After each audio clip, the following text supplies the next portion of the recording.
name a college football coach. They go 10-2 with this roster. The two biggest tests where you had to win this season, they put up $20 million, and they're not even playing in Indianapolis. They lost as a 21-point favorite to this terrible Michigan team. I don't think we've talked about it enough. This Michigan team is horrific. They can't put passes together. Davis Warren had 2 interceptions and had 9 completions in this game. Couldn't even throw for 100 yards, and they still effing lost at home. And then he has the audacity to go into these post-game pressers and complain about planting the flag on the field. I'm like, you are the biggest baby sore loser. I don't give 2 craps about this rivalry in any way, but I do care about when we all of a sudden pretend to prop up something that doesn't make any effing sense.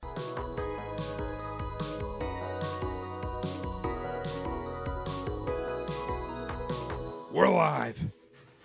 College football preview show, conference championships. But before we talk about any of these conference championship games, college football playoff talk, Dylan, Michigan has won it 4 years in a row now as a 20-point underdog.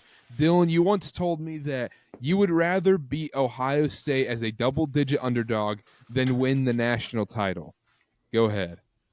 3-possession underdog. That is what this has come down to. And listen, this is not a victory lap on any of you guys. I'm going to mention something you brought up specifically, Karter. Go ahead. I was going to say, it can't be a victory lap. It can't be even a victory lap on yourself because you said you'd get clobbered. I did. I thought we were going to get clobbered. And listen, this is how that's how it should have gone, right? This is a $20 million roster that Ohio State put together to single-handedly. It's not about Big Ten. It's not about a national champion. It's about beating Michigan. That's all. That's the only reason they went out and got Caleb Downs. The only reason they went out and got Quinshon Judkins. By the way, that running back that you went and paid so much money for, 12 carries, 46 yards, did absolutely nothing except for one big first down on 4th down, and he acted like that he just won the national championship and saved a bunch of babies from cancer out there celebrating like a hooligan. It was insane. He did one good thing. One good thing. I'm getting off of the tracks here. Karter, I wanted to say, you said last week, put the crown on, you might not be able to again. And here we are, back again. Ohio State, I don't know what it is.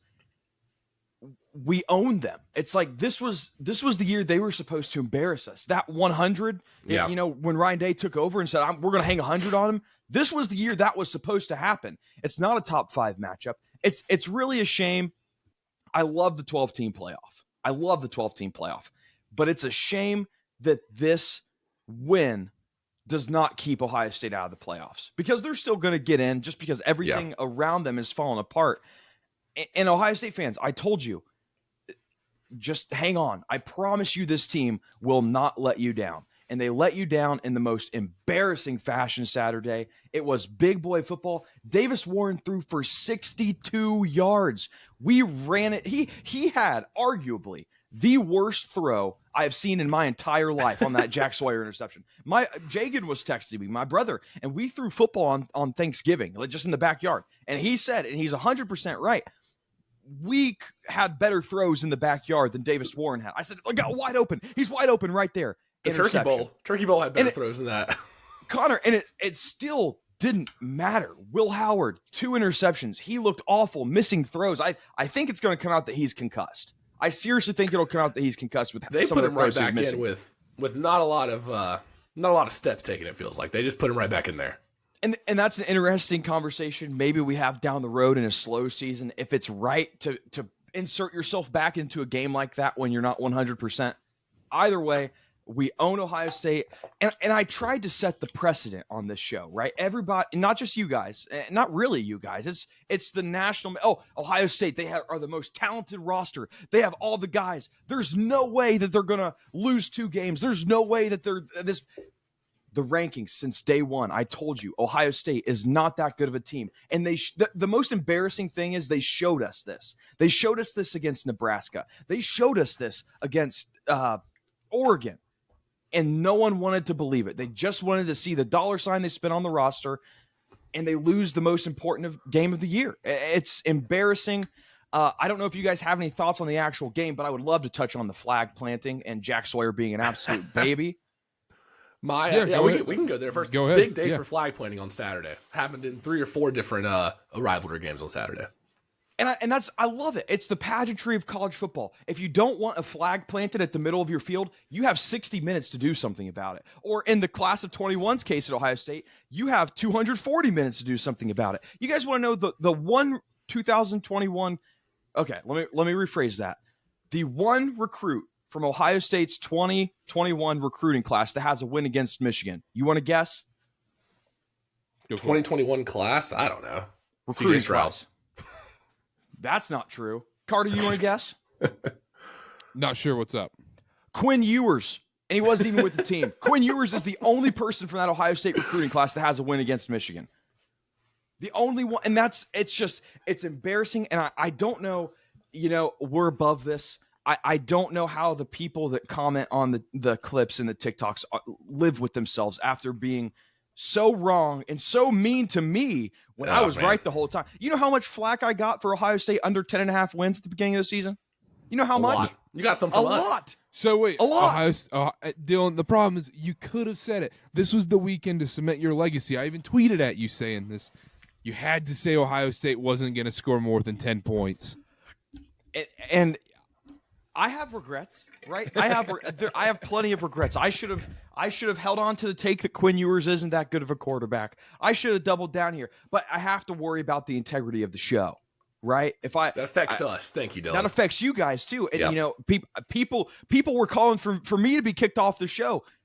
I'm a winner now. You're the loser commenter. I'm the winner. And this is there's a true conundrum here. It's I live with Ohio State fans. I'm married to an Ohio State fan. My in-laws, my family, all Ohio State fans.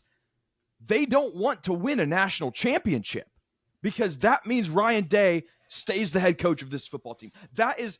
Imagine being in a position to where I don't want to win a national championship. That's not brutal. We're in the playoffs and we don't want to win at all. That is the kind of disarray and such a sad. I feel bad for him. It's like a little brother that's getting bullied at school, and it's like, well, you can't say anything about them, but I can. It's like I feel bad for the Buckeyes because we've just beat their teeth in every single year, and not once. And this whole week have I heard, oh, well, we're in the playoffs and you're not, because everybody knows. Yeah, that's true. It does not matter. And even if they win a national championship, hey, what happened the Saturday after Thanksgiving? Well, so 2 things off that. Number 1, who loses their job first, Ryan Day or Dylan on the KarterKast? Because the odds. That's a great point. And I think the odds, I'm a big underdog now because that's the thing. I was vindicated. Anything about Michigan cheating, completely vindicated because this year completely clears it all. We had a down year, no Connor Stallions. If you even think we were cheating in the first place, no offense. It's like this, it could not have been better. This could not have been a better situation. Now, I will say, I didn't cry. I was too focused on making content I get paid the big bucks from Karter. I said, I have no time to cry. I need to go make a video. But Connor, you had a second point. My other question is, this is a serious question. What does Ohio State have to do for Ryan Day to keep his job? Because for somebody like me or Karter who's not personally invested in Michigan and Ohio State, I don't think people, or the generic college football viewer, I don't think they understand how big of a deal this rivalry game is. Because even you've been preaching it for the last couple of years where it's, okay, Ohio State, you can have all this success, but if you don't beat Michigan, that's a big blemish on your resume as the coach of Ohio State. So what does he have to do to keep his job for next year? Is it national championship or bust? Or is it, win a couple games in the playoff, have a good showing, and run it back? Or does the Michigan loss mean that much? Their playoff run just got 10 times harder because they're not going to play that 5th conference champion. I think it's national championship or bust. But then again, his buyout, it's like $30 million. He's the 5th highest paid coach in college football. I don't know. And you always have the flip side. And we can get to a more serious talk about Ryan Day. They're 10-2, and they're making the college football playoff. So what do? We talk about this all the time. They're 10-2. For the most part, outside of this past Saturday, they beat the teams that they're supposed to beat. And that's something that this year we're seeing. Like, we gave Oregon crap for close games, but now we have to give them flowers because I think so too. They aren't dropping games that they're supposed to drop, like Tennessee, Alabama, Georgia, Ole Miss. They are dropping games that they are not supposed to drop. I think we have to give Ryan Day a little bit of credit for that, less now, but you pinpoint coaching malpractice. You look at the Oregon game. You look at calling the timeout, back-to-back timeouts when you don't have your defensive personnel groups ready. Like those are coaching things you could point directly to. And I did it with Harbaugh. I was very slow to say we should fire this guy. I never really wanted him gone. I think we should be slow with coaches, but Ryan Day is not doing himself any favors. And I know for a fact Ohio State fans want him out. And they're even hoping to not win a national championship because they don't want him there. But who do you go get? Yeah, exactly. I don't agree with that, though, at all. That's the point where everyone goes, well, who do you get? Who do you get? I'm sorry. Connor, Dylan, and I could all go 10-2 with $25 million to build out a roster. Pretty good staff right there. 10. Are you kidding me? Ryan Day? We give James Franklin so much crap for never winning a big game. Look at Ryan Day. When you look at the schedule this year, what were his two biggest games? You say Oregon, Michigan. He absolutely failed as a coach in both of those games. I don't understand how he keeps getting these passes. They put up $20 million for a roster in 1 year, and he ended up getting Will Howard as his quarterback. That's who he chose. That's the talent evaluation. They decide that we have this massive, great roster around it. We're gonna bring in Will Howard from Kansas State. That's what he's doing. I don't understand this. I don't understand why he keeps getting this pass. Chip Kelly becomes the head coach of this team. They're 10-2, correct? Yeah, I would think. Yes. But name a college football coach. They go 10-2 with this roster. The two biggest tests where you had to win this season. They put up $20 million, and they're not even playing in Indianapolis. They lost as a 21-point favorite to this terrible Michigan team. I don't think we've talked about it enough. This Michigan team is horrific. They can't put passes together. Davis Warren had 2 interceptions and had 9 completions in this game. Couldn't even throw for 100 yards, and they still effing lost at home. And then he has the audacity to go into these post-game pressers and complain about planting the flag on the field. I'm like, you are the biggest baby sore loser. I don't give 2 craps about this rivalry in any way, but I do care about when we all of a sudden pretend to prop up something that doesn't make any effing sense. And Ryan Day being the head coach of Ohio State doesn't make sense. It should be national championship or bust, but I think people will talk themselves into it if they have like a close loss in the semifinals and they go, well, he's 10-2 and he got close. They probably shouldn't fire him. It's like in the NBA, Connor. It's when the Toronto Raptors, they had Dwayne Casey and he was coach of the year. Yeah. He won coach of the year and he's doing this, but when it mattered most, he couldn't get it effing done. You bring in a new coach and you win the effing finals. That's the difference. Yeah. You had Mark Jackson for years for the Warriors. You bring in Steve Kerr. He comes in, wins the effing finals, completely changes that roster. I don't want to hear 2 craps about you can't find another Ryan Day. You can find another Ryan Day, no problem, when you're putting up $20 to $25 million in NIL. It's a joke. But let's have a conversation about Chip Kelly, too. What's up with these runs up the middle when you're having no success and you're on your own 15-yard line? I mean, 3 runs right up in between the tackles. The issue, this doesn't have to be necessarily Ohio State minute, but I do want to bring up an issue with Ohio State is what's their identity? Like, you can't have Chip Kelly be the head coach. There is no identity anymore. They were the finesse team. They were put 5 out wide. I looked at that 2019 maybe 2021 wide receiver room. Like, Ohio State has the guys at wide receiver. Indiana's wide receiver room is better. We saw that last week. But they have the guys at wide receiver. And it's like, do you want Brian Hartline to come in and be the head coach and you just go back to how you played before? Because it was very clear when you go get Judkins and you go get Howard, you want to run the ball. Now, I'll give them the benefit of the doubt. They have a banged up offensive line. Fine. I understand that. But you have to figure out what your identity is. Chip Kelly gets just as much of the blame as Ryan Day does here because some of those play calls, the last drive to end the half, they threw all over us. We were getting no pressure all day on Will Howard. Absolutely no pressure. And for some reason, they still felt the need to run the ball over and over and over. I don't know if it's sunk cost fallacy, and it's just you spent so much money on your running quarterback and Quinshon Judkins, and you have Travion Henderson, and it's like we have to run just because we spent the money on it. I don't know exactly what's going on. Ohio State's 10 points. Ohio State's 10 points in a loss to Michigan are the fewest the Buckeyes have scored in a regular season game since a 24-6 loss to Miami, September 17th, 2011. Luke Fickell was the interim head coach. And that's, listen, I understand we don't have to spend all day on it. I think we see who Ohio State actually is. And this is in a more, how good is Ohio State actually? Obviously, this is a great example of where head-to-head doesn't matter. Will Howard threw 2 interceptions. Fielding missed 2 field goals. I'm not going to sit here and say Michigan's the better team than Ohio State, but they won the game, and that's all that matters. Ohio State's still the 4th favorite to win the national championship. Give me a no price, please, because this team is not as good as what people think they are. They didn't they kept running the ball because Will Howard's concussion symptoms started to sink in the second half. I don't get it. And also, I want to shout out Caleb Downs. He's lost to Michigan twice this year now. Twice this calendar year.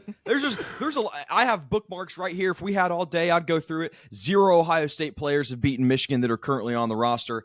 We didn't talk about the flag planting. How about Michigan players just getting pepper sprayed by Columbus sheriff? I mean, that's a hate crime. That has to be.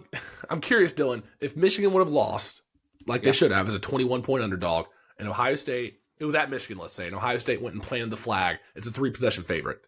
Are you upset, or you still have the same viewpoint? So say that again. If Michigan lost, let's say roles reversed. We're playing at Michigan. Ohio State's still a 3-possession favorite. They win. They plant the flag. How do you feel then? Here's the thing. Texas did it. Oregon did it. They did it to us as favorite. Like it's just you have 60 minutes. Now, what I say, it's same thing with storming the field. Washington storming the field against us as favorites. Like, you're not an underdog here. I don't know why you're so excited about this. But, it is what it is. It's college football. You have 60 minutes to make sure that doesn't happen. And the fact that it was the most fight that Ohio State showed, that Jack Sawyer showed that game, was the 10 minutes after the game when Michigan tried to plant the flag. That's the most embarrassing thing if you're an Ohio State fan. Is like, where was that the first 60 minutes? Because it wasn't there. Yeah. They looked like they just didn't care. And maybe it's because Michigan had nothing to lose. They really had nothing to lose. Genuinely. Yeah. And we say this all the time, and it's kind of jokes and whatnot, but it was big boy football. And that's what Michigan did. If Michigan put that ball in the air, there were going to be problems. It was just run it down your throat. And I sat there after the game. I don't know about you, Connor, and I sat there and I go, I can't believe Michigan won this football game. No, I cannot genuinely shocked. Michigan has not been good this year. They're one-dimensional, and even that, their run game hasn't been as good as it should be because they can't throw the ball, and teams know that. I don't understand how they had so much success. And the offensive line is awful. All 5 of our starters are on NFL rosters. These are all new guys. Like, we shouldn't be able to run the ball as well as we did against Ohio State. Add on top of the fact that Jim Knowles knew that runs were coming after that second interception. Yes. That was and we just ran it down the middle. They couldn't do anything to stop it. You could put all 11 guys in the box. Nothing was going. We were not passing the football. I want friendly reminder. We also were missing our best player on offense, best player on defense, best player in the secondary, probably second best player in the secondary, and Rod Moore, and we still won. Like, this is just, it's all laid out in front of us. Very bad. So, as Kalel Moling says, some people just have to learn how to lose. And if you're a Buckeye, and the fact that Ryan we're going to have used to it, he should be right. And we're going to have a quarterback next year. We have wide receivers. We have safeties flipping from SEC schools coming. This was the year, and now, I mean, I don't know. 6 years until the next win. Like, that's what Ohio State's looking down the barrel of. It's tough. I'm trying to come. I'm going through my bookmarks here. Yeah, the Ohio State fan that was spitting on Michigan players. That's typical. Getting out coached by Sharon Moore is tough. That's very tough. Yeah, very tough. I think that's all I have. Michigan team, they can't throw the ball. They handed Ohio State multiple gifts in this game to say, here, take the game, go win it from us. We don't actually want this win. And Ohio State still was like, nah, we're good. You can win this game. Yeah, hold my beer. Yeah. Do we want to talk about the adversity that Michigan quarterbacks have had to overcome over the past years? You were just making fun of them. Yeah, no, we're good. You take Davis Warren, cancer survivor. You take J.J. McCarthy Googled and beat depression by Googling how to beat depression and beat depression. And so it's like, it's just a different breed. Your Wolverines Wasn't are it a the different funniest thing in the world? Yeah. J.J. McCarthy. That's not how it he works. dealt with depression and he was meditating and all this stuff. And we asked him, how did you beat depression? He goes, I Googled it. I Googled it. How do who needs therapy, right? You just need a search engine. Give me a Bing Michigan search. man. Yeah, I guess Google can fix anything for a Michigan man. All right, we spent too much time on that. Let's move on. Dylan, do your top No, we five. didn't. We didn't. Oh, we didn't. But I hear you. Do your top five. Number 5, Tennessee. Number 4, Texas. Number 3, Georgia. Number 2, Penn State. Number 1, Oregon. 1 versus 2, Big Ten championship. Best conference in the land. You want first 5 out? Yeah. First five out. 6, Notre Dame. 7, Indiana. 8, Boise. 9, SMU. 10, Alabama. So Ohio State fell to what in the rankings? You can't. 22? They're out of the top 25. You cannot lose this. You cannot lose this Michigan team and then put up such a pathetic response when you, like Jack Sawyer, they're not playing the flag on our field again, coach. They're not doing it again. Buddy, beat us. It's as easy as that. So Dylan's rankings include off the field antics as well. The Wilkerson top 5 takes into account off the field things. It's very, I guess that very was on the slightly field. weighted. It was on the field. Oh, well, you know what? Yeah, that's true. Yeah. Ohio State does not. I'm favorite I'm part. back on my bull crap. That's all I needed was a Michigan win, and Ohio State's not sniffing these top 10. And you want to say all these favorites in here lose in the conference championships? Nope. Ohio State's still not going to be up there. You'll see BYU make a reappearance first. Yeah, you'll see BYU up here before Ohio State. And all the commenters, you had your chance, you lost it. I don't want to hear it anymore about Ohio State not being in the top 10. I was at the BYU game this weekend. I was getting in the elevator, and I see these guys. I'm like, oh, hey, how you doing? Whatever, just talking. And I say, where are you from? And one goes, I'm from the Alamo Bowl. And the other goes, oh, I'm from the Pop-Tart Bowl. They were representatives there. And I go, so I know how tonight's going. Yeah, That's tough. That's tough. I was sitting there getting in an elevator. I'm like, wow, that's our fate. All right, Pop-Tart Bowl. Pop-Tart Bowl would at least be fun. Alamo Bowl. It's okay. It's okay. Last thing, Ryan Day being a sore loser. Any time that happens where, a coach gets mad for a player scoring at the last second when the game's already over. We saw that. The rival plants their flag and everything on their field. Dude, it's a very simple way to fix this problem. Win the football game. That's it. That's it. Yeah. And it's not even like it's a as a 21-point favorite. Just win. You don't even have to cover. Just win. And it's not like Nebraska came in and planted their flag if they beat them or something. It was your arch rival. Like, what are you doing? That's what they deserve. Anyhow, doesn't matter. We're done with Michigan, Ohio State. College football playoff. I think we finally have a lot more clarity, except for I think we've kind of diminished it down to, okay, these are the 3 to 4 scenarios that can happen. There are a lot of locks into the playoff now. We don't have to list them down because it's kind of tough, but your Texas, your Georgias, your Penn State, Oregon, those teams are just locked in. Indiana, they're locked into the playoff. We know that. Notre Dame, locked into the playoff. Now it's the weird discussion of, does an SMU team get in over an Alabama, South Carolina, Ole Miss if they lose to Clemson in the ACC title game? Can we do a little exercise? I have the AP top 25 here, and I just kind of want to go down the list, and I want you to say yes or no, guaranteed in the playoffs. Okay. Oregon. Yes. Texas. Yes. Penn State. Yes. Yes. Notre Dame. Yes. Yes. Georgia. Yes. Yes. Yes. We're not punishing teams for conference championship losses, so yes. I don't think we can. I really don't. No, think we can. stop. No, I don't think we can punish them. Oh, That's okay, what yes. Okay. Georgia's in my mind. Yep. Tennessee. Yes. Yes. Ohio State. Yes. Unfortunately. SMU. Yes. No matter what? They're 11-1, and we're not punishing teams for conference championship losses, right? Yep. We'll get into that. We'll get into that. But keep going. Indiana. Yes. Boise. That is where no. Alabama, Arizona State. That's where we kind of get. No. But it does seem like that top. So there's 9. The 9. Yeah. It feels like we have 9 locked in no matter what. Boise, UNLV will work itself out. Arizona State, Iowa State works itself out. And then there's that one last spot. and that's where things can get interesting. But let's go back to that question real quick. Connor, you've answered it a little bit, but does SMU get in with one loss over Alabama, South Carolina, Ole Miss team? Yes, 100% they should. And that's where the one spot, we touched on it. 9 spots are set in stone. G5 champ 10, Big 12 champ 11. And if SMU wins the ACC, then there's one spot open. If they lose, then that's it. Clemson and SMU are both in. Because SMU's 11-1. We have multiple times on this show, I've stated, I don't want to punish teams for losing a conference championship game. I feel like that sets a dangerous precedent. Yeah. And SMU, without that conference title game, they're 11-1 right now in the regular season. That's 2 wins better than any of these 3-loss SEC teams. I think that has to matter. And I don't want to punish them for losing in the ACC title game, even though I think they won't. But no, they're in no matter what. SMU is in no matter what in my mind. It's tough, though, because, okay, you can say they have 2 more wins than an Alabama, South Carolina, and whatnot. But who are those wins against? But where do we draw the line? If it's 11-1 versus 9-3, that's a 2-win disparity. We have to draw the line somewhere. At some point, I've thought about this. I've prayed about this. At some point, you have to give teams credit for winning the games they're supposed to win. Yeah. Because there are so many teams out there that haven't.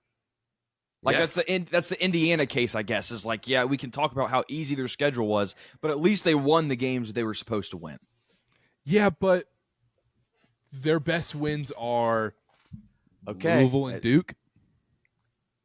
I understand that, but when you're throwing it, when you were talking about a better team, yeah, I think Alabama and Ole Miss and all them are better than SMU, but it's also like they had chances. This is what you talk about, Carter. They had chances. You can't feel bad for them because they had chances and they did not win. They did not take advantage of those.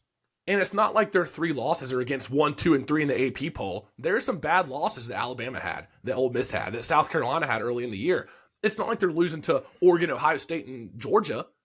Like there's some bad losses in there. But what if SMU loses by 40? I really don't care. I actually don't care.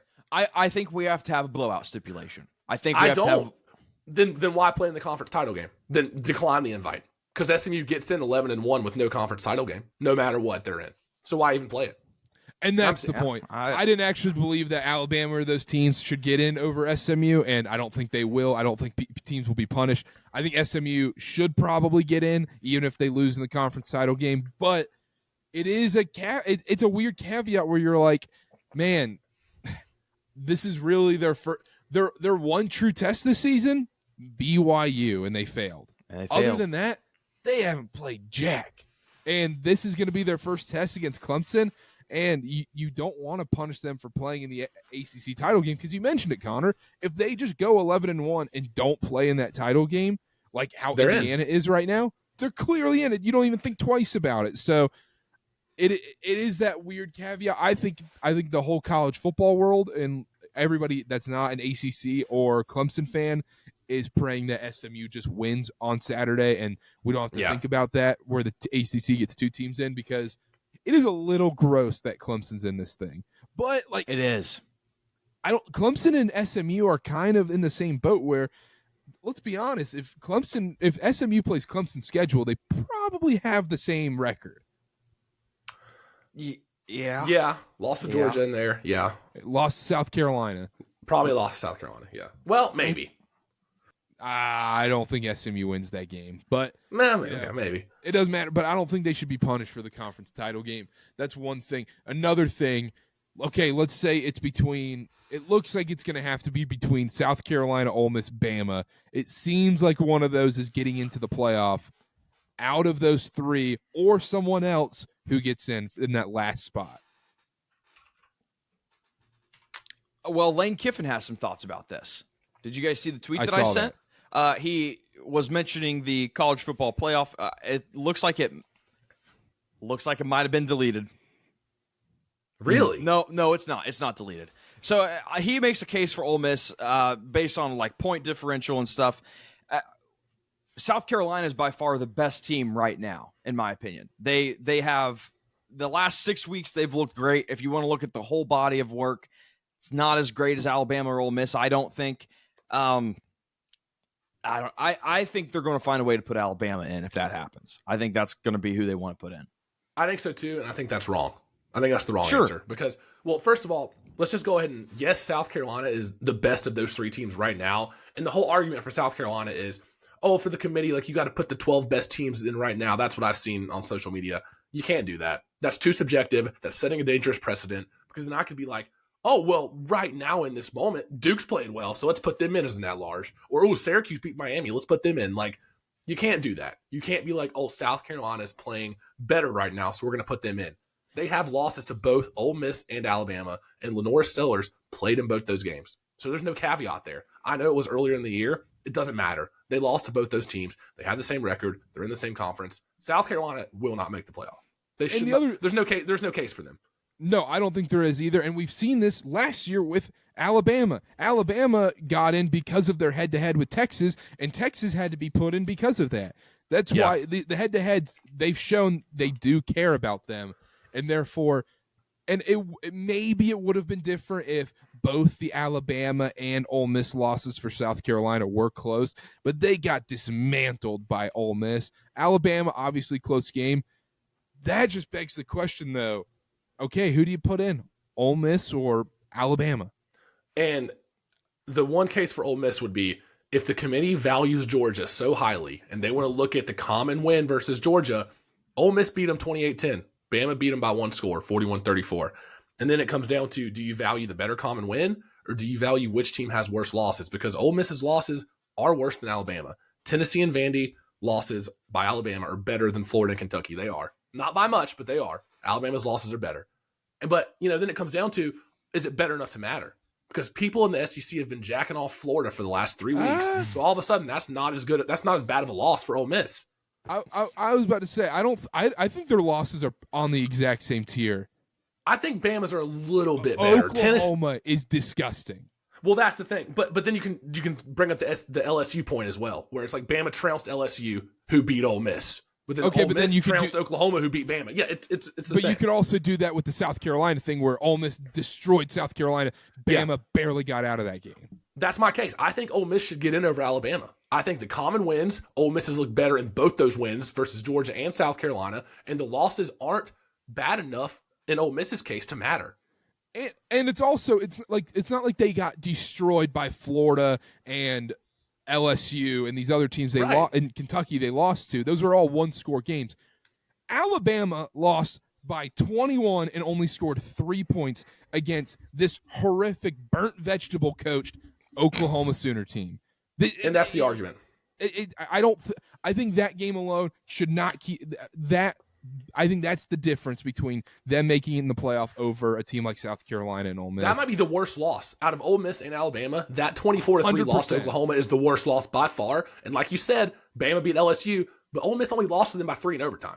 So I think that's the case. I think Ole Miss, if it comes down to Ole Miss, Alabama, Ole Miss should get in. They should. Ole Miss led in that LSU game the entire time, except when the clock hit 0-0. Right. But you know what? They will find a way to put Bama in. Dylan, I think you're right. That's like looking at strength of record. Alabama is 10th. Ole Miss is 18th. Where's South Carolina? That's stupid because but you say it's stupid all you want, Carter. But this is ESPN's own metric that I am going to have a hard time believing that they're not going to go by. Yeah, but it's still stupid because look, is the USF win or a Wake Forest win matter to you more? In my opinion, it's the same thing, but it's going to look better on strength of record. Yeah. I mean, I don't know. I'm excited for tomorrow because this is going to be the first time we actually get a clear look at what it's going to be. The curtain gets peeled back. Yeah. Because I think you really have to look at know what it is after tomorrow. I think so too. We're going to see what they value more, and I think if they value Georgia so highly, then Ole Miss has to be above Alabama. They looked better in that game. They looked better in the South Carolina game, and the losses, I don't know. I think 2 quick fire questions, and then let's move on. Is Notre Dame the 5 seed no matter what now? They shouldn't be, but I think they are. I think the only way they're not is if Penn State upsets Oregon. Yeah. Which I think is very possible, which is kind of scary to say. Could happen. If Clemson wins in Charlotte on Saturday, are they the 12 seed or is the Big 12 team the 12 seed? I think, listen to this, I think there's a real shot that if Clemson wins the ACC, Boise State has a shot at the 3 seed if they win. Seriously, That's not crazy. I think the Big 12 and ACC would be 4-12 or whatever, and then Boise would be the 3 seed if they beat UNLV. So short answer, yeah, I think Clemson, if they win, they have to be the 12th seed, right? Or is it the Big 12? Like, I think Clemson. Ugh. I think it'd probably have to be the Big 12 champ. Yeah, you're probably right. Yeah. That's gross. Especially if it's Arizona State. Iowa State might get put behind Clemson. Yeah, that's true. I had one quick fire. Does Miami have any argument? It's a weak one. No. But as an ACC guy, I have to bring this up. Syracuse finished 9-3. That's not an awful loss. Georgia Tech went to 8 overtimes and should have beat Georgia. That's not a terrible loss. If you I wish we got to recap the end that of the year too. I wish we got to talk about that insane. game more. That pissed me off. But the does SEC Miami have... bias died in that game. Yeah, I know. But does Miami have any shot over these 3-loss SEC teams for an at-large bid? Is Miami still alive at all? I would say no. We'll find out Tuesday night, though. What if they are just a little ahead of South Carolina? The thing is, I just don't think they'll be ahead of South Carolina after their win against Clemson. It does seem like a lot of people are just automatically assuming that they're not in, though, now that I think about it. And maybe Cam Ward, it's Heisman not candidate. crazy. It'll be fun. Put up some points. I mean, if you want good college football content, if you want on-the-field play, you put Miami in. It's going to be 50-50. It's going to be fun. It's going to get viewers. You'll go to, you'll have 100 total points in that game. It's something to consider. I think it's a weak argument, but the committee could just be like, you know what? These three 3-loss SEC teams, screw it. Let's not choose. Let's throw Miami in as a net large bid. I don't think that's that crazy. They beat the almighty Florida by 1,000. They sure did. Who everybody loves. By a lot. At the Swamp. Yep. Graham Mertz. But yeah, at the Swamp, yeah. Any other college football questions? Ohio State beat Michigan with Kyle McCord. We can skip it. No. Ask it. No, genuinely. Does Ohio State beat Michigan with Kyle McCord at quarterback? I know they're going to be looking for a quarterback. I know there's a guy over at Syracuse that might be interested in transferring in. I think the way Ohio State used Kyle McCord, no. Yeah. Because I still don't think they would have trusted him to throw the ball, but I would lean towards yes. I'm saying yes. I think I would too. Would Syracuse beat Michigan? Probably. Probably. Go ahead. What's Michigan's path to the playoff now, Dylan? Surely there's a way they get in, right? We need a couple COVID outbreaks. Yeah, and maybe couple teams to opt out. Maybe in the football program. Yeah. All right, let's take a quick break and we'll be right back. We're back. Had to make a quick costume change, Dylan. Both of us. I mean, all of a sudden, I'm in this new place. We just took a quick break. That's all it was. It was like you listen to like a 10-second transition or something, and all of a sudden we're in a different place, Dylan. Yeah, I mean, we talked about the travesty of Ohio State losing to Michigan, travesty for Buckeye fans, and how Michigan absolutely dominated them. I almost forgot. Karter, you were nice enough after Oregon demolished Ohio State to send me this nice gear, and I was really looking forward to talking about the Big Ten championship and talking about Ohio State, Oregon, but Ohio State cost us that. So even though it's not Ohio State versus Oregon, I was like, I still got to rep my gear. Have the bet for them to win the national championship. Have a bet for them to win the Big Ten. So go Ducks! Quack quack! Quack quack quack! Quack quack! That's not where we're starting. We'll talk about that game in a little bit. I want to start in the SEC. I want to start in Atlanta, Georgia. We have Georgia, Texas, a rematch of the mid-October matchup in Austin, where Texas lost. Honestly, it felt like a blowout in the spot by multiple scores. Texas in Georgia's backyard. 2.5-point favorite in this spot. They are still favored by 2.5 against Georgia. Guys, I think the line, I'll start with you, Dylan. I think the line's telling us everything we need to know. I think you're right. And looking at some of the deeper stats, Texas versus Georgia, it makes sense. Why Texas is favored, it makes all the sense in the world. You take a look at like EPA per pass, EPA per rush allowed on defense. Like Texas is doing everything right. They have an even strength of schedule. So as we look at these stats, it's not like, oh, well, Texas is playing nobody. Georgia's playing harder teams. On PFF, they're 21st and 13th strength of schedule. My problem is, on paper, Texas is by far the clear favorite. But you take a look at the Georgia-Texas game from earlier this year, and you add the context that was that game. It was 30-15. Carson Beck threw 3 interceptions, and they They still found a way to win by 2 possessions. That's kind of what I'm battling with here. Is on paper, Texas should win. They should win handedly. They should be the SEC champions. But you still have that sample size of 1 in the back of your head that's saying, well, Georgia and Carson Beck specifically did not play their best football, and they still beat this Texas team by 2 possessions. A couple points I want to bring up, and you're going to listen to me ramble here, and you're going to think, oh, well, he's choosing Texas. Oh, he's choosing Georgia. I'll be honest, guys. I don't really know here, because you look at Quinn Ewers coming back from his injury week 7 against Oklahoma. He took a steep drop in PFF grade, either passing, offensive. Ever since he came back from that injury, it has not looked good. And Carson Beck, he had a stretch there like weeks 8 through 11, Texas, Florida, Ole Miss, where he didn't play that great. But his grades week 12 through 14, he's really turned it on, really, for the most part, the last 3 weeks. I just don't know. Who have they played in those last 3 weeks? Tennessee, UMass, Georgia Tech. Okay. So he was good in the Tennessee game. That was good for Carson Beck. Very good. And that's against a good defense, right? We talked Right. about this Tennessee defense. So it's really hard for me to go for a side here. I would lean Texas by personnel groups. This is what I crafted up. Quarterback, Georgia. Wide receiver, yeah, it's tough. Quarterback's tough. Wide receiver, Texas. Running back, Georgia. Offensive line, Texas. Defensive line, Texas. Secondary, Texas. I can't get over that first game. I cannot get over that first game and how bad Beck played and the fact that they still won the way they did. I am going to go under. Texas is the 99th percentile in allowing explosive plays. I don't think there's going to be big gains here. Under's my official play, and I would lean Texas because I'm a stats guy.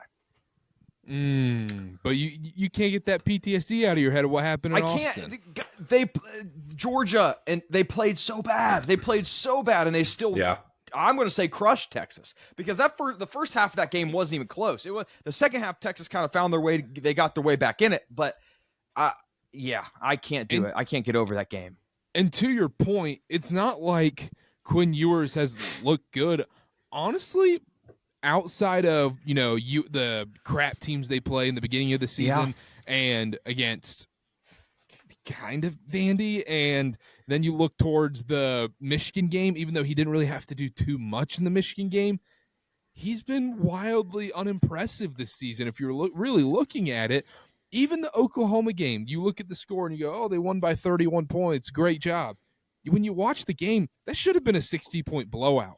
He was missing guys left and right, and that's been a theme with him going forward. And I think that's a fair point to be worried about that. Connor, where are you going in this game?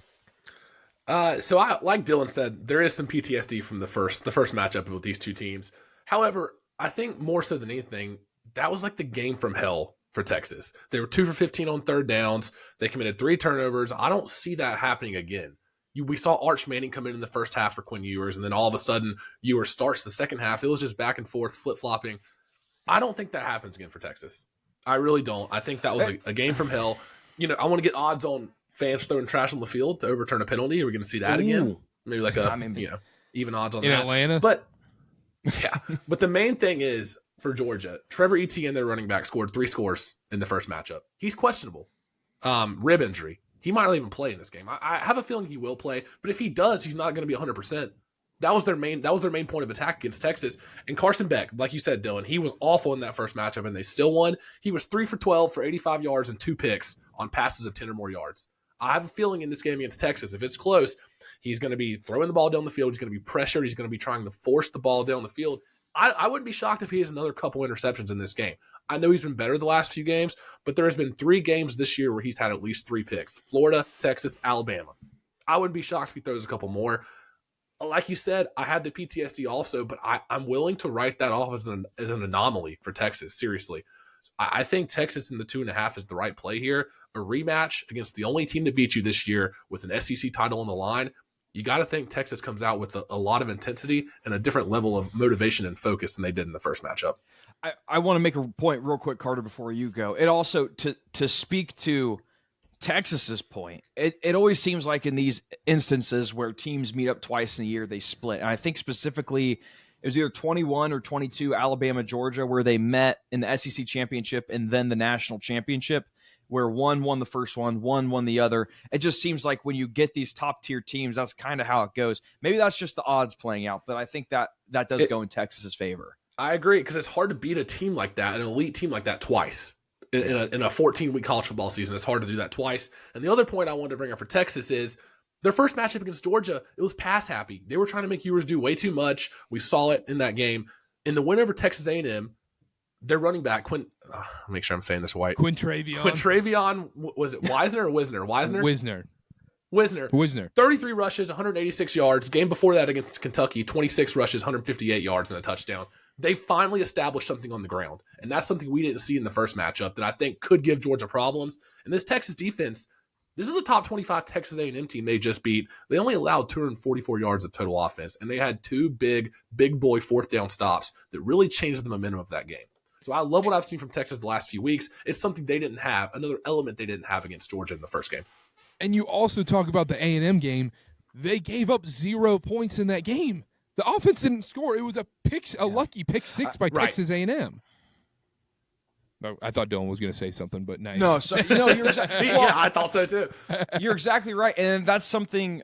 As the years gone on, I think that it's kind of been shown that the Texas defensive unit is the unit on this team. The offense isn't bad, but the defense. You look early downs EPA per play, they're second in the nation. Third, fourth down success rate allowed, second in the nation. EPA per pass allowed, second in the nation. Eighth in the nation. EPA per rush. Like the Texas defense has emerged as the premier unit on this team, and you complement that with a competent offense, a good offense. That's a recipe for success. I've talked myself into it. I think I'm going Texas. You have to do it. An improved run game, a defense that's going to pressure Carson Beck, who is not great under pressure, that we've seen all year so far. I know he played well against Tennessee, but the sample size of him throwing picks under pressure, we've seen it all year. I think Texas can get pressure, improved run game, and I don't think they're going to ask Quinn Ewers to do too much like they did in the first matchup. I think Texas rolls here. I really do. I think they cover. I think 2.5 is a good number here. Put out the game day graphic. I'm in on Texas. Spoiler alert. That's my parlay pick too. I love Texas in this matchup. For everything Connor mentioned too. Let's start with the run game.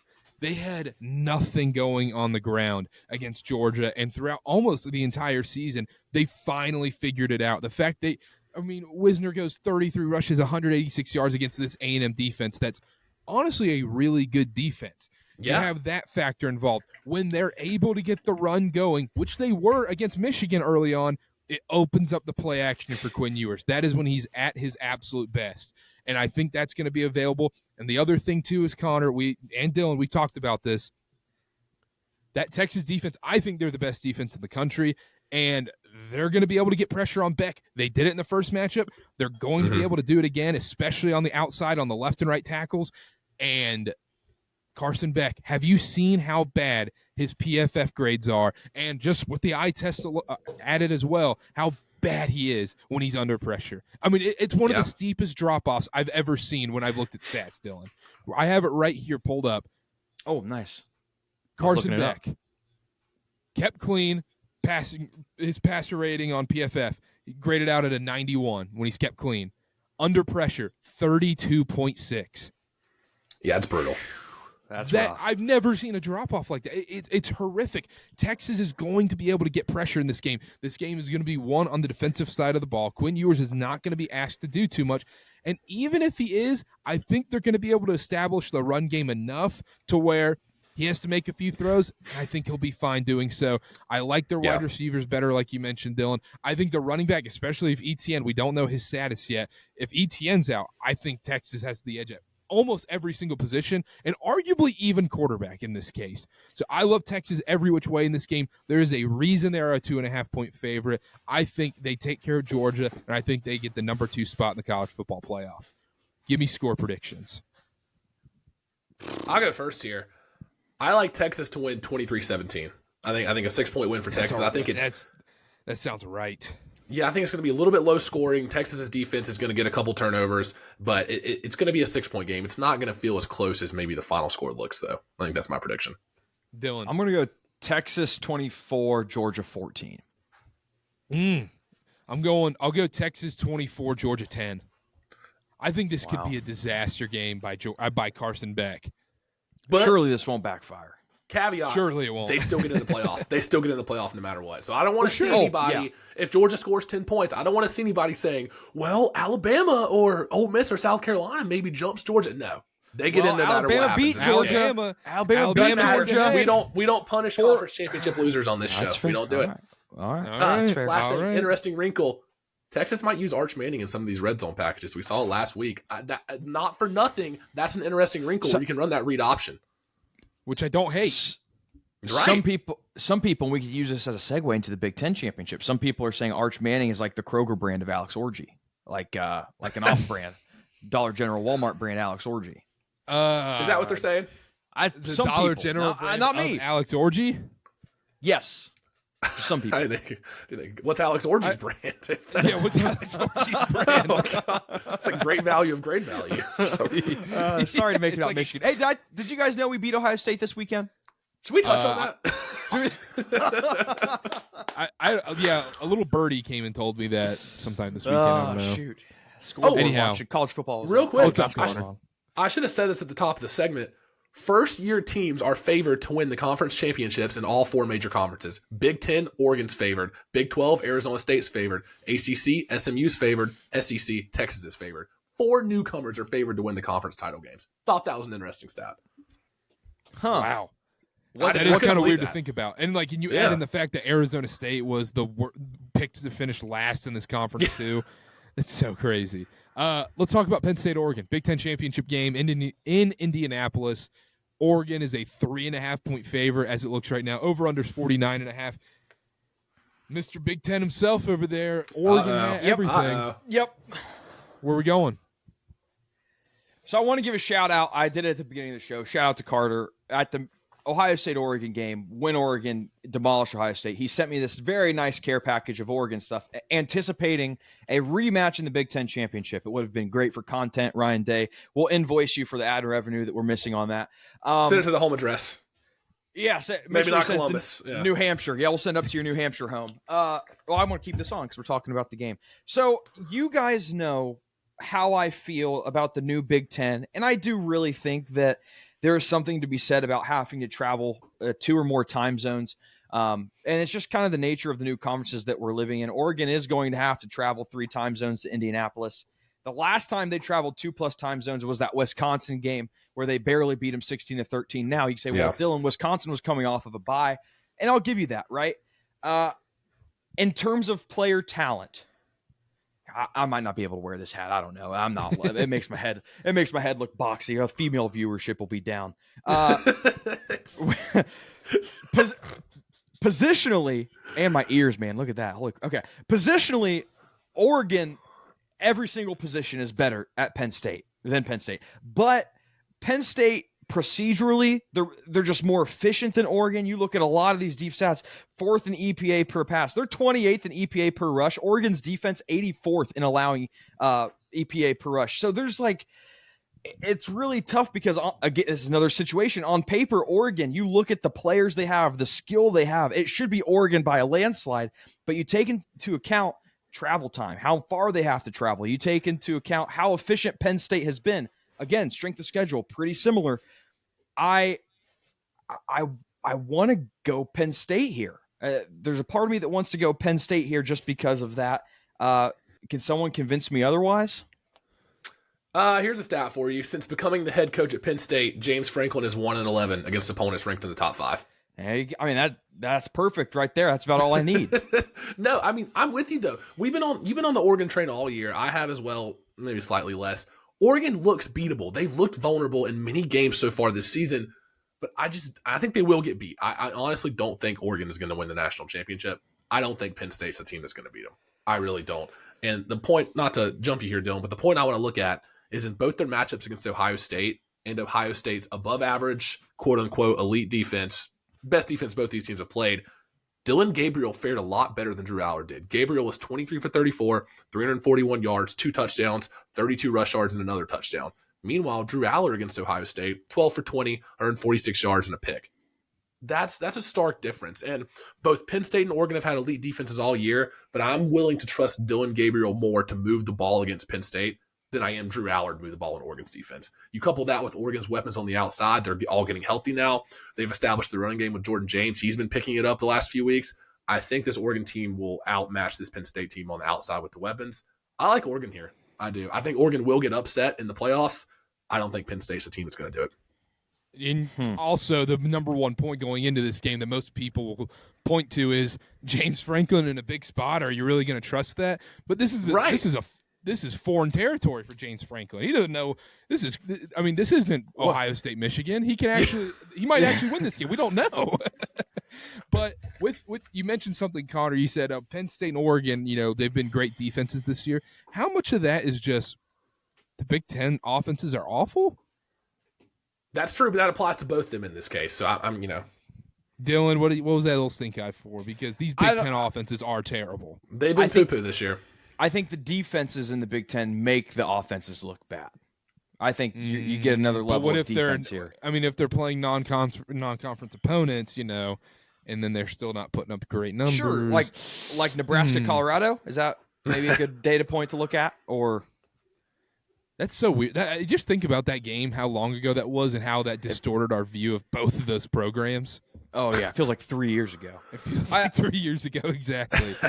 Real quick, something I want to point out. But neither of these teams are necessarily explosive on offense. Oregon offensive explosiveness, 31st percentile. Penn State, 33rd. I am going to take the under here again, like the SEC championship. I want to see how well Penn State does on early downs. So far this year, they're 7th in early downs EPA per play, and Oregon isn't great defensively early in series. I do think I'm going to go Penn State here, plus the 3.5. I hate it. I hate backing James Franklin in a big spot, but this Penn State team has been very efficient throughout the whole season, and I think they could trip up Oregon here coming off this travel. I don't hate that. Yeah, that's the thing. I don't feel confident about it. 100%. I think this is easily the toughest conference title game to predict. And because on one hand, I still can't get over the James Franklin factor, because when it comes down to it and it's a tie game in the fourth quarter, do I trust James Franklin and this coaching staff to call the right plays, to put their guys in the right position to get it done? We've seen time and time again. Typically, he doesn't make it happen in those big moments. They don't call the correct plays. Now, obviously, that could change. Small game sample sizes in those spots. But also, Connor, you mentioned it. Oregon's been flirting with trying to lose a lot of these games. I think the key for Penn State here is getting it done early on downs, like Dylan mentioned, and getting it done on the ground. If they can have success on the ground and not force Drew Allard to have to throw the ball too much, I think they can win this game. Go ahead. I'm going to go counterpoint here. Penn State's number 1 in all of college football in offensive success rate and offensive pass success rate. So that's percentage of plays that generate a positive EPA. They're first in both of those. 55.5% on pass plays. So what would be a positive EPA, for example? Any play that generates expected points added. So what would be an example of that? So a screen pass that goes 5 yards? That could be. It's situational. It could be, yeah. A screen pass on the 2-yard line that ends up in a touchdown. That's how much of those stats are attributed during garbage time? That's fair. That's fair. I hear that. That's all fair. That's all fair. And I would give Dylan Gabriel the advantage over Drew Allard here. I'm just saying. Yeah. We say this is an awful offense, and it's not great that the one good defense that we know of that they faced, Ohio State, they looked awful. Laid an egg. I don't know. I don't know if I'm buying that. I don't know if I'm buying it. I think I like Penn State close. I think I like the points. I don't like Penn State outright. I like the points. I'm trying to thread a needle here. It's tough. This is the toughest preview for me. The one caveat that I was looking at is Penn State gave up 176 rush yards to Ohio State. And we know their running backs haven't been great all year. So if they gave up that much success on the ground against the one elite team they've played this year, why can't Oregon do that? Jordan James has been good lately. If they get a run first offense, if they pick up chunk plays, all of a sudden Dylan Gabriel play action, scramble down the middle. I mean, I think this Penn State defense is susceptible to big plays. I don't know. I would lean Oregon to win, but you guys are right. I mean, I think it's going to be a close game no matter what. I really do. And I give Dylan crap about the time zone stuff sometimes, but it is a factor. It's real. We saw Notre Dame this week go to USC. Yeah, they ended up pulling out that game, but it wasn't easy. It wasn't a A couple late cakewalk for him. interceptions. Yeah. Yeah, and so I don't know. This is by far the hardest conference preview to predict. Dylan, what's going to be the score of this game? I'm going to say Penn State 21, Oregon 16. I think we get a wonky number from Oregon. Some Dan Lanning trickery somewhere. 2-point conversion, something like that. Very, very ironic and very odd. You give Penn State the win, predicting their score while you're wearing all the Oregon stuff. Yeah, I know. I don't like doing it. Feels a little dirty. It'd be disingenuous to you, Carter. You were nice enough to send me this stuff. Oregon still wins the national championship, by the way. I disagree there. The problem is, I don't think we're factoring in how much not getting that bye is going to matter in this thing. Having to play one extra game at a conference while the other team's rested for another week. I think that's going to be a huge factor in the college football playoff. Correct me if I'm wrong. That only affects conference losers that will be playing in the first round, because the conference champions will get That's what I'm saying. Off.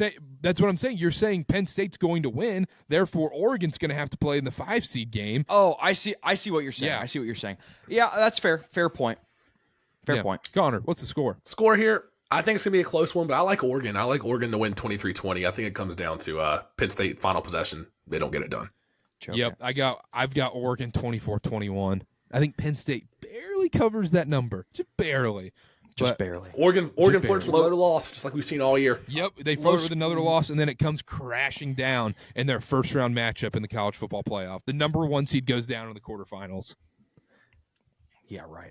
UNLV's beating them. Come on. So we all think low-scoring affair here. I want to go on record as well. I am going Penn State and the under. This is not going to be a high score. I like the under here. Real quick, I don't hate the under, but stay away from me. I'm not betting the game unless I have to for the parlay. Then I will.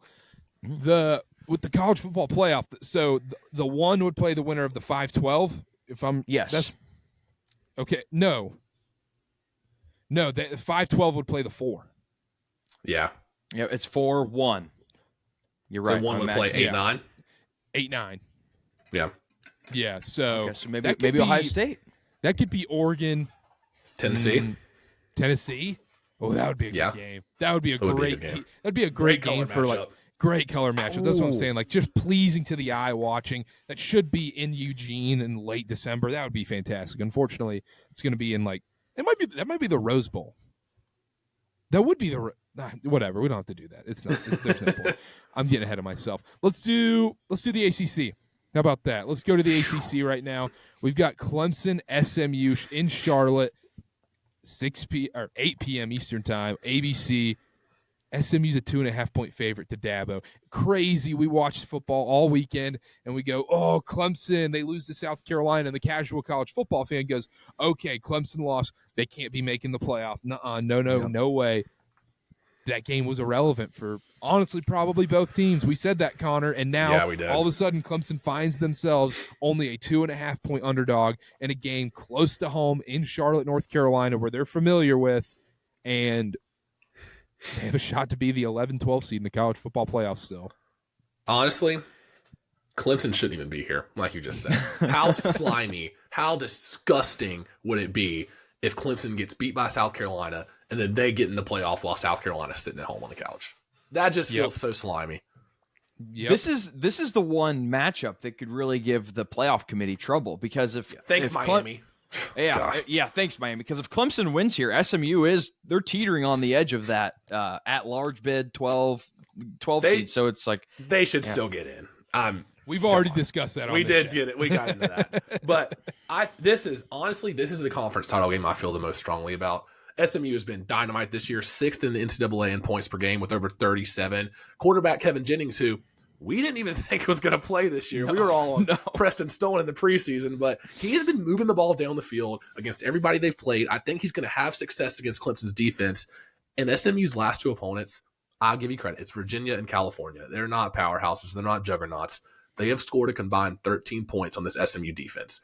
Whoever you're playing, 120 minutes of football, giving up 13 total points to 2 conference games, that's impressive no matter who you play. It is. Is it though? Because it's a credit to their defense. Sure, but that's also a Virginia team that's completely checked out, and dudes entered the portal the second the clock hit 0 after the Virginia Tech game. Cal, they're they're done. They're checked out for the season and whatnot after they beat Stanford. I still think that's a positive for SMU's defense.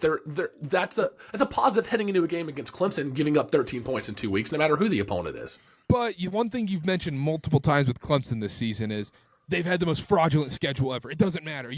Their wins are so gross. They've dominated the App States, the NC States of the world. It doesn't matter. Clemson has not really beaten anybody real and whatnot, blah, blah, blah. I'll tell you what, they have the same schedule. They have the same wins. Yeah. It's their strength of schedule via PFF. Clemson has 56th, SMU has 61st. They're both pretty similar. But SMU's been waxing teams. Clemson's lost their only 2 real games to Georgia and South Carolina. I feel like SMU is a real team. I feel like SMU's a real test. But I understand that. But what has SMU's test been? BYU? They failed that horribly. That's fair. I test also wise, though, I'm willing to believe in SMU's offense over Clemson's offense. This looked pretty dysfunctional over the last few games. I mean, you look at their Cade Klubnik, hasn't been impressive. He's been turning the ball over. And then their running game, Phil Maffa, he's looked bad against South Carolina, barely 3 yards a carry. And then against Pittsburgh in a couple weeks before that, 17 attempts for 17 yards. They don't have a running game right now. So you're going to tell me Cade Klubnik's going to throw on this SMU defense that has been better no matter who they've been playing? I think Cade Klubnik's going to run on this SMU defense. I think that's the key for them. I think we're going to see him scrambling all over that field in Charlotte on Saturday. The difference in Clemson and SMU, though, is Clemson has looked vulnerable. SMU is 8-0 in ACC games. They scored 30 or more points in 7 of those 8, and 6 of those 8 wins were by double digits, including all 4 in November. They have been dominating teams, even if they are bad, even if they are mid-tier ACC teams. They're hitting their stride at the right time. But you can't say they haven't looked vulnerable. They barely. I don't think they have. They barely beat Duke. They had look what they've done in the last month and a half, though, and then look what Clemson's done in the last month and a half. I think these are 2 teams trending in opposite directions. But I understand that. But if Clemson should have lost to Pittsburgh. Yeah. Okay, sure. But South Carolina is a much different opponent than Virginia with Calandry and Tony Muskett. That is true. I'm just saying these 2 teams are trending in different directions. I think SMU is hitting their stride at the right time, and I don't think Clemson's all they're cracked up to be. I think SMU is better than this Clemson team, and I think they're going to show that on Saturday. How much do you factor into Dabo having won this game a billion times before and being in the spot where SMU hasn't? I think that is worth mentioning. I think that is 100% worth mentioning, and I will give credit there. Clemson's been here before. SMU's first year in the ACC. It's a step up. They've showed they can beat these mid-tier ACC teams. They've beat them like a drum. This is different. On a big stage like that, I think that does play in Clemson's favor, but I still think second half SMU pulls away. My last question, this is a conspiracy question. Does Jim Phillips and the ACC step in here and say, we're making sure Clemson wins this game so we can get 2 in the playoff? Ooh. I think that is the best point you've made so far. Seriously. Because we've seen the ACC run some gross stuff in their championship games. I mean, you're a Carolina fan. You know that more than anybody else. Sure do. I sure do. Some onside kick problems in the championship. Against the same effing team. Yeah, that is a real thing because SMU probably gets in even if they lose. Yep, and then they would have 2 teams playing in the quarter. It's gross. I wouldn't put it past them. SMU first year in the conference. Hey, welcome to the ACC. Your turn to do us a solid. We got you in the conference. Now you got to help us get 2 conference teams in. Even so, conspiracy hat off. I think SMU wins here. I like them minus 2.5. I love it. Dylan, sorry we haven't been able to come to you for a minute. Yeah, sorry, I've been on a heater. Sorry, Dylan. Listen, this is your guys' wheelhouse. You give me Big Ten, you guys take ACC, but I do think that this is going to seem like a fair trade. Well, you want Mountain West? I'll give you Mountain West, and I'll give you Coosa. We'll take the Sun Belt. I want Fun Belt. How about Jacksonville State? Give me dibs on Fun Belt. This matchup, I'm looking forward to a lot. ACC football is not something I keep a particularly close eye on compared to some of the other ones. Say the under. Oh, under 100%. And let me tell you why. I think I'm just going to end up round robining all of the major conference championship unders, if we're being completely honest. Yeah, that's what I was about to say. I think you're just going to do that. The Big 12, we'll get into that. Maybe not. Hey, when the season gets coming to an end, run the ball. Call what works, Dylan. Bet every under. That's Dylan Wilkerson's game plan. Half-back dive. I've kind of strayed from that, though, with some ACC matchups, and I've had success, especially those CW ones, anything Syracuse, Boston College is involved. Wake Forest. Oh, that slow mesh. I'm a sucker for the slow mesh. They're playing in a bowl game, right? No, they Six? are not. No, not 6 I wins. don't think they got to 6. I'll have to wait till next year. Clemson's defense, not great against the rush. SMU doesn't really run the ball very well. Clemson's offense is great on late downs. SMU's great at defending on late downs. There's a lot of things here that it seems like what Clemson does well on offense, SMU defends well against, and vice versa, almost in every aspect of this game. So it's going to be interesting to see who comes out on top. If I had to take a side, Connor, you made some great points. I would lean towards SMU. I am going to take the under here. I think it's going to be a slugfest. I'm very excited. We know this Clemson defense, they're not as good as what I thought they were going to be earlier in the season, but they are still a pretty good unit. And SMU's defense, even though lately they haven't had a super tough stretch, like you said, 13 points or 13 whatever points it was. in 120 minutes of football. That's impressive no matter who you play. That's impressive. Yeah, I mean, you're exactly right. So I'm going under here. I think SMU, if I had to pick a side, it would be SMU. Now, counterpoint to everything I said, SMU's the play here. Oh my gosh. He's back. There we go. Flip-flopping real Carter. host. He's That's a back. real I'm not host right flip-flopping. there. I'm not flip-flopping. Someone had to argue for the side No, of that's Clemson. valid. That's valid. But I'm not going to bet this game. I refuse to bet this game because, like I mentioned, there's going to be some weird chicanery going on in Charlotte. There's a world Clemson wins by like 3 scores. There really is. There is a world where we start seeing a lot of phantom holding calls, illegal contact, illegal use of hands to the face calls. I'm not getting in the mix of that. Dabo has been in this game multiple times. That's one thing I'm very scared of. I think that's an intangible thing. We talk about what we do, like Super Bowl previews and whatnot. Andy Reid, having been there, and winning that game does actually matter in these moments. They know what it takes to win. SMU is trending in the right direction. Like you said, they've had a similar schedule, similar wins. At the same time, I just can't feel comfortable enough betting a team against a coach that's done it time and time and time again against a sketchy freaking conference, man. I think that's valid. And I think if the game is close, that is a very real possibility. I don't think it's close enough for that to matter. That would be my thing. Because couldn't you see it right now? It's 23-21 in the fourth quarter, and then Clemson has the ball driving downfield. Chuck it downfield. It's 4th and 8, and all of a sudden it's an incomplete pass, and SMU thinks they've won the ACC. All of a sudden, 10 seconds later, there's just a random flag on the field all of a sudden. Piece of laundry. Holding, defense, 10-yard penalty, first down, and then that just ruins the game. It just feels like a gross game like that. Some weird stuff is going to go on there. Also, because whenever they talk about the TV deals and everything with the SEC and Big Ten, if the ACC gets 2 teams in and the SEC only gets 3 in? 3, be 3, yeah. They are going to lose their minds. You're going to see a Dan Hurley like run from Paul Feinbaum and the SEC people saying this is a joke. Russillo's the same way. I know. Oh, man. Anyhow, let's go Big 12. Let's go to Arlington. Score predictions? Score predictions.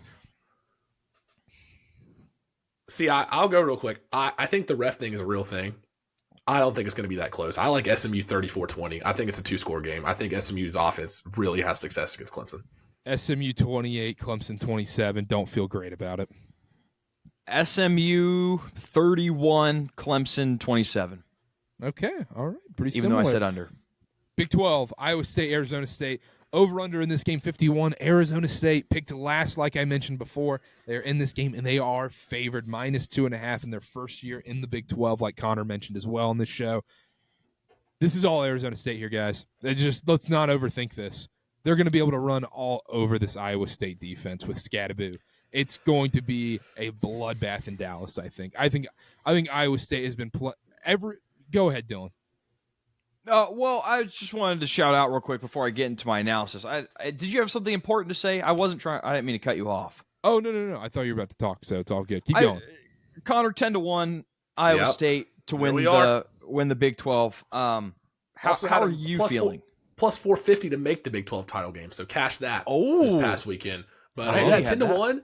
10-1, it's a great bet. Great ticket to have from the preseason. I will be hedging. I will be. In all seriousness, so BYU was dead to me 2 weeks ago when they sold the parlay, and then they got back into my good graces last week when they beat Houston to get Iowa State here. But I think it's everything that you said, Carter. Iowa State has the 119th rush defense via PFF, 120th in tackling. Now, conversely, Arizona State has the 132nd pass rush, 82nd in tackling. I do think Arizona State's just going to be able to run all over. There's not a lot here that points to the favor of Iowa State. I think it's Arizona State. Iowa State does favor the pass while Arizona State favors the run. So I think maybe if Rocco Becht has some time in the pocket to let plays develop, since Arizona State's pass rush is so bad, maybe that's their pathway to success. I don't think it's very likely. Arizona State's defense isn't great, but if they can just chew clock, play the time of possession game, I think this should be an easy win for Arizona State. Yeah, I'll be brief here. Cam Scatterbill, like you guys said, 1,900 yards this year, 19 total touchdowns, 5.7 yards per carry. He's seen over 20 carries in all but 3 games, and he's had 147 or more rush yards in 5 of his last 7. He's been on a heater. Iowa State's defense, Dylan said it, allowing 174 rush yards per game. That's a mismatch. Plus, Sam Levitt and Jordan Tyson have formed a pretty nice connection this late in the year. If Tyson does play, I think he's a little banged up. He's questionable with a collarbone injury. If he does play, that's a little play action, get the run game going. That's a nice connection there.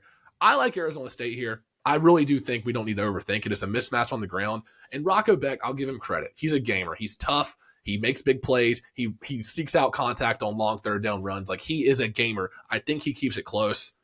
I just feel like Arizona State wears them down, time of possession.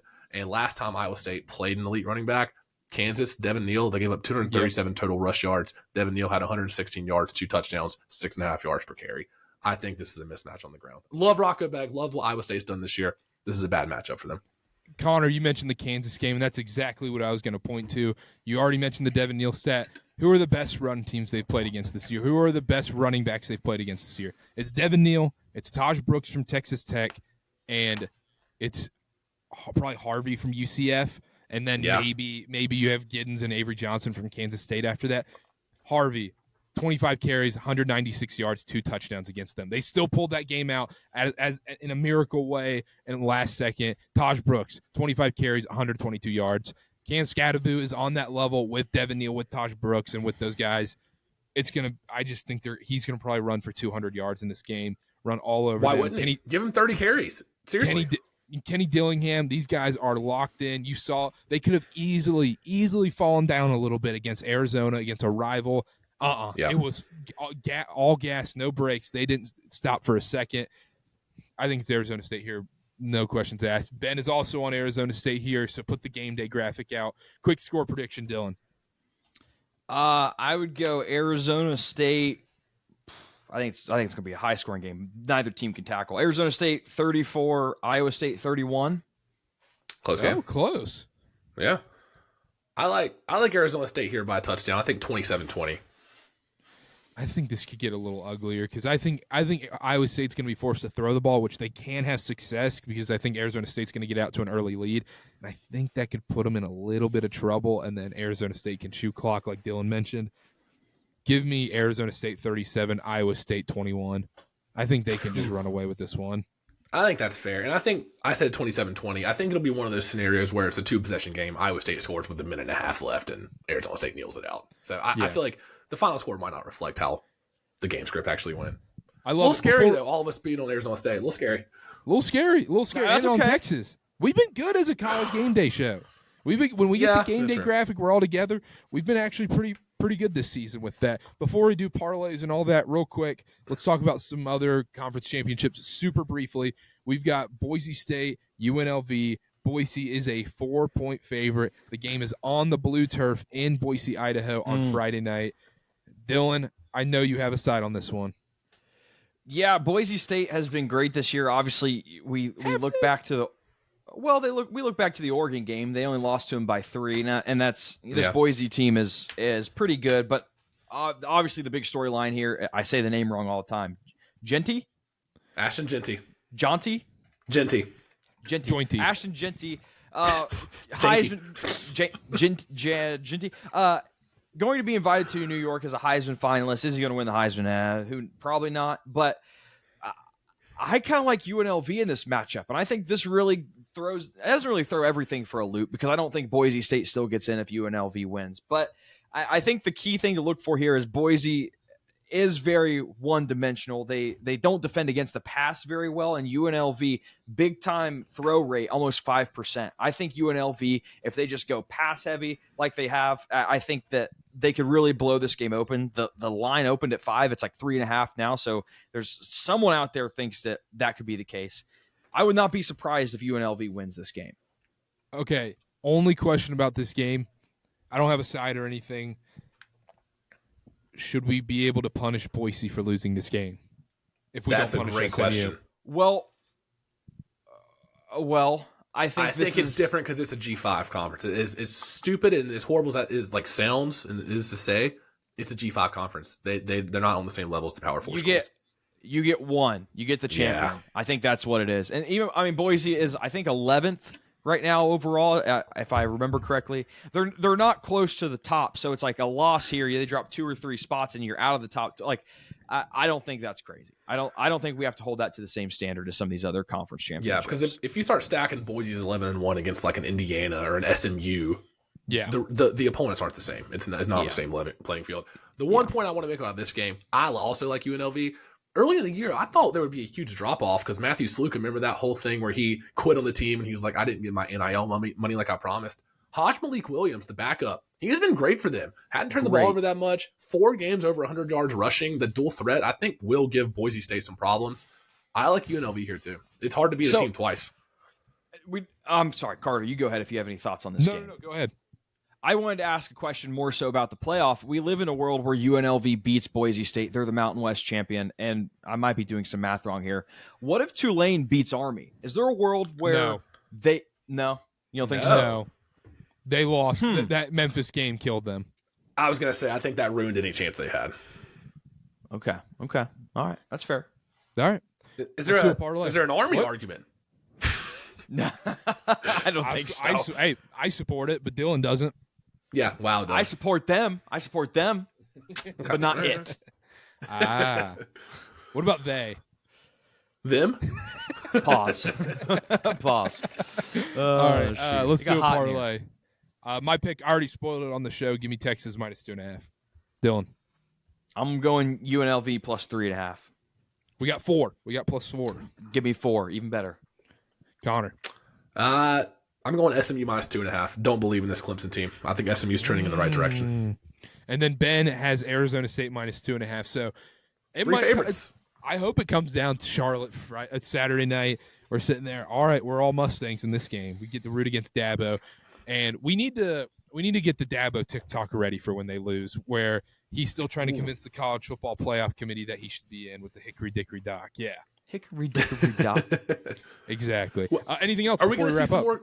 Are we going to see some more coaches taking Twitter like Lane Kiffin, making their case? I hope so. Oh, I think it's great. I think it's hilarious. Lane Kiffin's a Twitter guy, so it makes a little more sense. But yeah, TikTok guy too. TikTok guy. I think we see like DeBoer do a spot on some ESPN show and goes, "This is ridiculous that these guys aren't playing big boy football like we are in the ACC and whatever. Why should they get in? Blah blah blah blah blah." But does ESPN get Saban to talk about it? Do they push it that far? Oh yeah, 1,000%. Oh my gosh, Nick Saban, should Alabama be in? What do you think? But Nick Saban has a little bit. Nick Saban, I think, loves that Alabama's not going to make the playoff because I think so too. Too. He loves that. Yeah, because that helps his legacy for sure. Because they were once one play away from going to the national title game a year ago with basically the same roster, and now with DeBoer, there's a good chance they don't make the playoff. That's going to make Saban look a little better and his legacy when people look back on him. So. I think so too. I think he might be rooting for Lane. No, he's definitely not rooting for Lane Kiffin to get it. I'd be rooting for Mario Cristobal down there in the Coral Gables. Yeah, that might big be hurricane it, guy. Yeah. Anyhow, all right. Anything else before we go, Dylan? I have Jacksonville State to win their conference championship from preseason. Louisiana to win the Fun Belt. It's a great weekend to beat Dylan. Great weekend to beat Dylan. Yeah, and It's also we didn't touch on Michigan, Ohio State, so we could go through that. We haven't talked about Michigan, Ohio State yet. Do we want to entertain the? Let's do that on the Patreon or on the TikTok, the member on YouTube. Yeah, we just got some. Yeah, we can do that one. I also, while you ask, I just have to bring up if Ryan Day does get fired, that means we got Nick Saban. Nick Saban retired. We retired him. We got Kalen DeBoer to leave the Big Ten. He played one Big Ten game, said I'm out of here, and then we would have fired another coach. So just saying. Maybe you don't play Michigan football because you will lose your head coach. And that does it from us today. Make sure to Love it. download SeatGeek, use code KarterKast, $20 off your first purchase. Make sure to tune into the NFL shows and all our other shows. We're doing an NBA quarterly checkup coming up very soon with Connor and I. Make sure to tune into that. Subscribe to everything. Follow us on all social medias at KarterKast and everything else on our personals. And we'll see y'all next time. Bye.